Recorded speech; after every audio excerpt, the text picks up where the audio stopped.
Hey everyone, in this video I'm about to show you how to connect n8n to Lovable. First, go to the n8n platform and make sure you log in into your account. Next, click on the plus icon at the top right corner to add a new node. In the search bar, tap Lovable.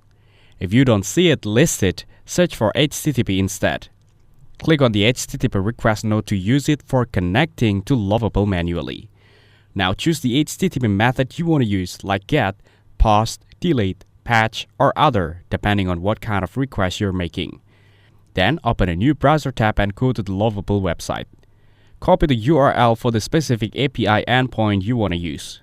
Go back to n8n and paste this URL into the URL field in the HTTP request node. Next, you'll see an option to select authentication. Choose from options like predefined credential type or generic credential type based on what Lovable's API requires. Now select the credential type, for example, Action Network API, Active Campaign API, or whichever matches Lovable's integration method. Click on Select Credential and then choose Create New Credential. In the Setup screen, enter your API key or other required information for Lovable's access. Once done, click Save to store your credentials securely.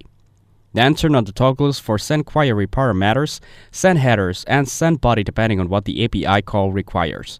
Now, go back to your workflow and check everything to make sure it's correct setup for communicating with Lovable through n8n. Thanks for watching. Hope you found it useful. Don't forget to like and subscribe.